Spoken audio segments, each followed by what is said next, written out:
Evening, Madam Secretary. Let's please kick off the preamble. Sorry, Sergeant Joe, take your seat now. We're about to start. We'll begin, as always, with the preamble. We agreed to keep the contents of this meeting strictly confidential. Through caring for and sharing with others, we ourselves receive care. The common concern is that we each help each other to become a well person, to give up golf for today and make the same pledge again tomorrow. Amen. Well, anyways, good evening. I must start by referring briefly to our last gathering. Most of you were here at our meeting last week when things lost their way somewhat. I must apologise profoundly for the role in which I played in said proceedings. And I also have to say I will not allow any members behave in that manner ever again. I would also like to remind everybody present of the responsibility to create a safe space for each other.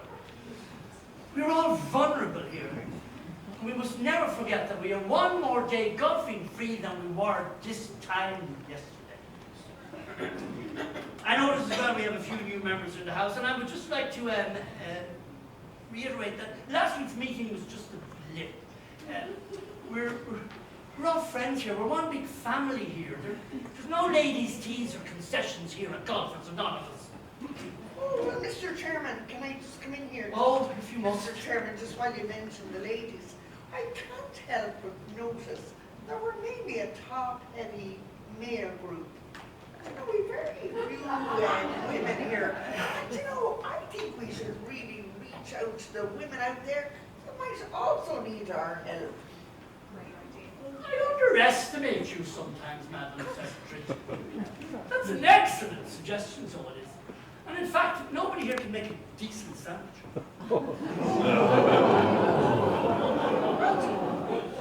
Did I say something funny? I'm deadly serious myself. I'm sick of coming here year after year with not a crust to eat. I'm sick of Marietta biscuits and bad coffee. Most of these people are coming here straight from work, you know. And so there'd be no harm if they had something to eat. I wonder was one of our new members ever volunteered to maybe make something for next week. Well, let's come back to that later under any other business. Look, I'm not new, but I mean, count me in. Me and my husband gave up golfing together, you know. And by Jesus, he's driving me mad in the house. So I mean, it would do me no harm to get out now the odd Saturday to do the sample. So I tell you, I'll do Saturday afternoon. Whoa! That's the spirit. I had a good feeling about tonight's meeting. Well, look what the cat dragged in. I must insist I will not allow you sabotage this week's meeting like you did last week. May I add your behaviour was disgraceful, and I hope you're back to apologise and not to make more trouble. And may I add, your timekeeping is atrocious too. In fact, I'm actually beginning to think you're kind of doing this on purpose as some sort of maybe attention seeking, is it? Absolutely. Yeah, we all agree with that. Yeah. No, Mr. Chairman, I come in peace. I admit that I was very badly behaved last week and I wish to apologise for that. I was having a very bad day and I crossed the line, the hazard line. No, seriously though. No, I really seriously need to look at my golfing. And I hold my hands up and say I have a really serious golfing problem. And I throw myself on my knees before this meeting, beg for forgiveness. And I promise to be on my best behaviour both tonight and beyond.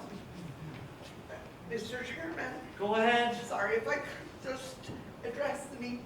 Yes? But I want to say, since this man's bad behavior at the last meeting, I've had a few blips myself.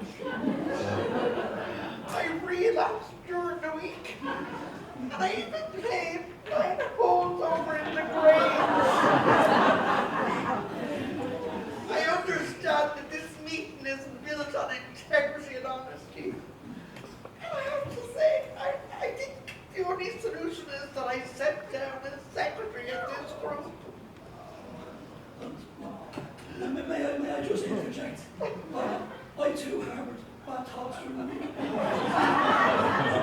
found myself up on the Range Castle on the driving range. Such fun. Oh my God! Would anyone else like to share their shortcomings and lack of willpower now that we're all coming out of the woods? Oh! Can you see now, Mr. O'Malley, what you have started? You are responsible for all these good peoples going back into their addictions.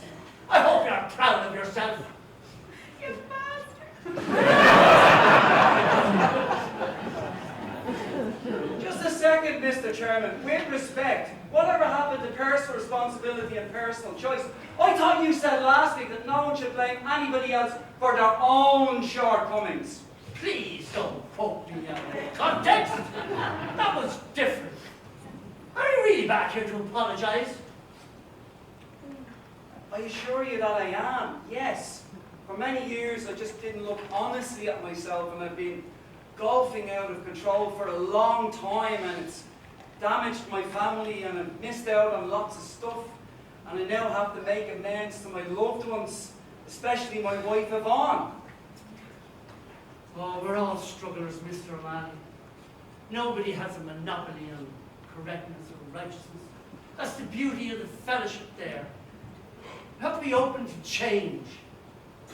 I can make a suggestion, though, how you can make amends to your wife and friends, if you wish. Really, sir, what do you suggest? Well, maybe it's time to get those equally selfish friends of yours to accept their own shortcomings and go out and spread the word. Fine. As for your wife, I'll do that in a more meaningful way. Maybe have a think about that over the weekend. Now, tonight has been lessons here for all of us, I think. It's been one of our better meetings. And I appreciate the honesty expressed by those in attendance and the willingness to go to difficult places shown. Now, before we finish with the Serenity Prayer, let's talk about the toppings for these sandwiches next week. Please,